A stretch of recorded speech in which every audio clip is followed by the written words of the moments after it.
नमस्कार मेरे प्रिय विद्यार्थियों। सबसे पहले हिंदी एजुकेशनल चैनल में मैं आपका स्वागत करता हूं। आज मैं आपके समक्ष उपन्यास सम्राट व कथा सम्राट मुंशी प्रेमचंद द्वारा रचित गबन उपन्यास की कथा वस्तु को लेकर आपके समक्ष उपस्थित हुआ हूं। मैं आज इस वीडियो के माध्यम से गबन उपन्यास का कथानक या कथा वस्तु या सारांश को अत्यंत ही सरल भाषा में आपके समक्ष प्रस्तुत करना चाहता हूं। इसे आप ध्यान देकर सुनने की कोशिश कीजिएगा। तो चलिए शुरू करता हूं।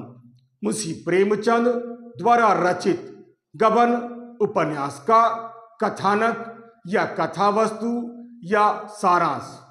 जी हां, गबन उपन्यास सम्राट व कथा सम्राट मुंशी प्रेमचंद द्वारा रचित एक श्रेष्ठ सामाजिक तथा एक आदर्शोन्मुखी यथार्थवादी उपन्यास है।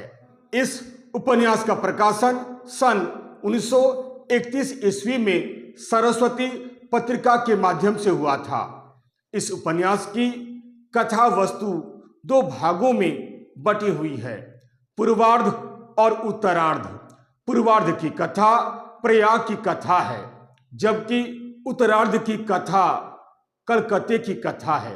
और इस उपन्यास का अंत पूर्वार्ध की कथा में होता है। जालपा प्रयाग के रहने वाले मुंशी दीनदयाल तथा मानकी की इकलौती पुत्री है, जो गांव के एक जमींदार के मुख्तार थे। जालपा को बचपन से ही आभूषणों के प्रति विशेष लगाव था। इकलौती पुत्री होने के नाते माता पिता जालपा से बहुत अधिक प्रेम करते थे तथा उसकी हर इच्छा को पूरी किया करते थे। मुंशी दीनदयाल जब भी प्रयाग शहर जाते तो जालपा के लिए कोई न कोई आभूषण अवश्य लाया करते थे। जालपा को चंद्रहार से तो विशेष लगाव था। एक दिन की बात है, मजबूर होकर मानकी जालपा के लिए एक चंद्रहार खरीद देती है। बात ही बात में एक दिन जालपा की माता मानकी जालपा से कह देती है कि जालपा के लिए तो चंद्रहार उसके ससुराल से विवाह के समय आएगा। बस यही बात थी जो उसके दिलो दिमाग में बैठ जाती है कि चंद्रहार उसके ससुराल से ही आएगा। जो भी हो, समय आने पर जालपा का विवाह उसी शहर के रहने वाले मुंशी दयानाथ और रामेश्वरी या कहीं कहीं देखिएगा जागेश्वरी भी लिखा हुआ है कि आवारा पुत्र रमानाथ से तय होता है। रमानाथ बिल्कुल पढ़ता लिखता नहीं है। रमानाथ अपने सारे शौक अपने मित्रों की बदौलत ही पूरी किया करता था। आर्थिक स्थिति अच्छी न होने पर भी मुंशी दयानाथ ने मजबूर होकर समाज में अपनी प्रतिष्ठा बनाए रखने के लिए अपने बेटे रमानाथ का विवाह बहुत ही धूमधाम के साथ किया तथा जालपा के लिए 3000 रुपये के गहने उधार लेकर बनवाए, परंतु चंद्रहार नहीं बनवा सके। जो भी हो, विवाह किया। चंद्रहार नहीं मिलने के कारण जालपा को बहुत दुख होता है, जिसकी प्रतीक्षा वह वर्षों से कर रही थी। जालपा बहुत उदास हो गई। जालपा को प्रसन्न रखने के लिए रमानाथ इधर जालपा के सामने बड़ी बड़ी डींगे हाँकने लगा और अपने आप को हैसियत से बढ़कर धनवान व्यक्ति कहने लगा, परंतु दुर्भाग्यवश बार बार रुपये का तगादा आने के कारण दयानाथ न तो अपनी बहू से गहने की मांग कर सके और न ही कोई पैसे का इंतजाम कर सके ताकि कर्ज के बोझ से मुक्त हो सके। अंततः रमानाथ माता पिता के कहने में आकर जालपा के गहने की चोरी कर लेता है, जिससे जालपा और अधिक उदास हो जाती है तथा गहने की चोरी हो जाने के बाद जालपा बीमार जैसी रहने लगती है। आभूषण की चोरी हो जाने के बाद रमानाथ नौकरी की तलाश में लग जाता है। संयोग की बात यह है कि कुछ दिनों के बाद ही रमानाथ को रमेश बाबू के सहयोग से म्यूनिसिपैलिटी के चुंगी विभाग में हेड क्लर्क के रूप में एक नौकरी मिल जाती है। पति को नौकरी मिलते ही जालपा बहुत अधिक प्रसन्न हो जाती है। जालपा को अब लगने लगता है कि अब उसके सारे सपने पूरे हो जाएंगे। उसे न केवल चंद्रहार मिलेगा बल्कि अन्य गहने भी आसानी से मिल जाएंगे। जालपा के मन में रमानाथ के प्रति प्रेम भाव भी जागृत हो जाता है। वह अपने पति रमानाथ की खूब सेवा करने लगती है।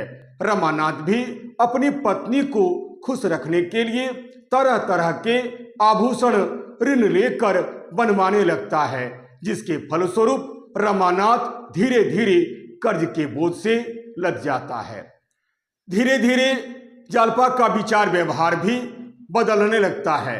उसकी मित्रता कई महिलाओं के साथ होने लगती है। कुछ दिनों के बाद जालपा का परिचय उसी शहर में रहने वाले वकील इंदुभूषण की पत्नी रतन के साथ भी हो जाता है। रतन भी जालपा की तरह ही आभूषणों की बड़ी शौकीन थी। रतन रमानाथ को एक पैसा ही कंगन बनवाने के लिए 600 रुपये देती है, जैसा कंगन जालपा के पास है। परंतु रमानाथ कर्ज के बोझ से मुक्त होने के लिए रतन के पैसे को गंगू सराफ को चुका देता है। साथ ही साथ एक दूसरी जोड़ी बनवाने के लिए भी आदेश देता है।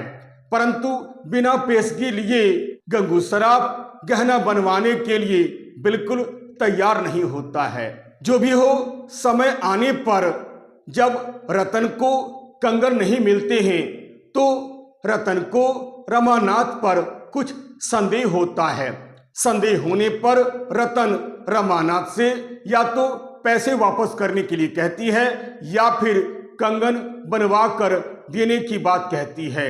रमानाथ बहुत अधिक मुश्किल में पड़ जाता है। उसे कुछ भी समझ में नहीं आता है कि वह करे तो क्या करे। संयोगवश उसी समय म्यूनिसिपैलिटी के चुंगी विभाग में आए हुए 800 रुपये को देखकर उसे सभी समस्याओं का समाधान नजर आता है। फिर क्या था, उसने बिना सोचे समझे वह 800 रुपये को एक थैली में भरकर घर ले आता है और जालपा को थमा देता है। शाम के समय जब रतन अपने रुपये लेने के लिए आती है तो जालपा बिना सोचे समझे रुपये की थैली को रतन को दे देती है। रमानाथ को जब थैली के बारे में पता चलता है तो बेचारा तिलमिलाकर रह जाता है। रमानाथ अपनी पत्नी जालपा से भी यह नहीं कह पाता है कि वह ये रुपये कहाँ से लाए थे और उसमें 800 रुपये रखे हुए थे। बेचारा रमानाथ अपनी पत्नी जालपा से भी यह नहीं कह पाता है कि उसने दरअसल ये रुपये कहाँ से और कैसे लाए थे और उसमें 800 रुपये रखे हुए थे। रमानाथ को रात भर नींद नहीं आती है, यह सोचकर कि वह चुंगी के रुपये को कैसे वापस करेगा। जो भी हो, सवेरा होने पर रमानाथ 200 रुपये मंगवा लेता है। जालपा के पास भी लगभग 200 रुपये थे। 100 रुपये रमानाथ के पास भी था। इस प्रकार लगभग 500 रुपये का इंतजाम हो जाता है। केवल 300 रुपये की उसमें कमी रह गई थी।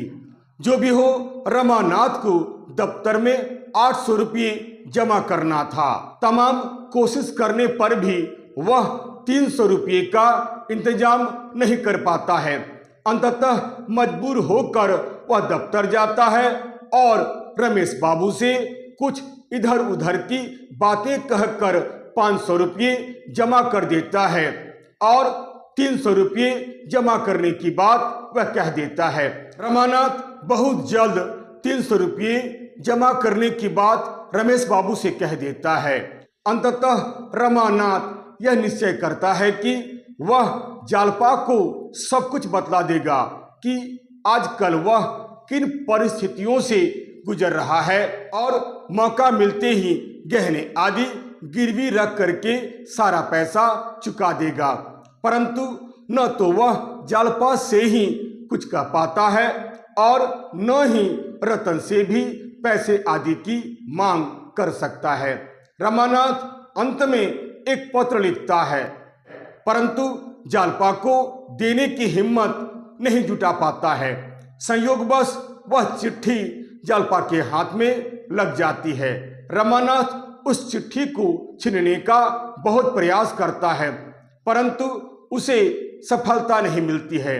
जालपा पत्र पढ़कर मेरे बारे में क्या सोचेगी, यह सोचकर मजबूर होकर रमानाथ घर छोड़कर भाग जाता है और कलकत्ते जाने वाली एक गाड़ी में जाकर बैठ जाता है, जहां उसकी मुलाकात देवीदीन नामक एक खटिक व्यक्ति से होती है। देवीदीन की पत्नी का नाम जग्गू है। वह कलकत्ते में पत्नी के साथ मिलकर साग सब्जी का व्यापार करता है। रमानाथ देवीदीन के घर में ही जाकर आश्रय लेता है। रमानाथ बहुत ही डरा हुआ तथा सहमा हुआ रहता है। देवीदीन और जग्गू रमानाथ को पुत्र की तरह प्रेम करते हैं। रमानाथ धीरे धीरे अपने बारे में सब कुछ बतला देता है। संयोग की बात है कि एक दिन जब रमानाथ घर से बाहर निकलता है तो पुलिस के चंगुल में फंस जाता है और पकड़ा जाता है। पुलिस वाले रमानाथ को प्रलोभन देकर एक मुकदमे में मुखबिर बना लेते हैं तथा उसके मनोरंजन के लिए जौहरा नामक एक वेश्या को भी नियुक्त कर देते हैं। पुलिस वाले रमानाथ पर अमानवीय अत्याचार करते हैं। मजबूर होकर रमानाथ वैसा ही करता है जैसा पुलिस वाले चाहते हैं। इधर एडवोकेट इंदुभूषण प्रायः बीमार रहते हैं और एक दिन इलाज के दौरान उनकी मृत्यु हो जाती है। रतन विधवा हो जाती है। जालपा को जब रमानाथ के बारे में यह सब पता चलता है तो वह बहुत दुखी हो जाती है तथा इसके लिए स्वयं को ही जिम्मेदार मानने लगती है। अंततः जालपा पैसे का प्रबंध करके बचा हुआ सारा पैसा चुंगी विभाग में जमा कर देती है। वह अपने समस्त मूल्यवान चीजों को गंगा नदी में बहा देती है। एक तरह से देखा जाए तो जालपा को आभूषणों, वस्त्रों और श्रृंगार के प्रसाधनों से विरक्ति हो जाती है। वह तुरंत रमानाथ का पता लगाकर प्रयाग छोड़कर कलकत्ता आ जाती है और देवीदीन के घर में ही पहुंचकर आश्रय लेती है।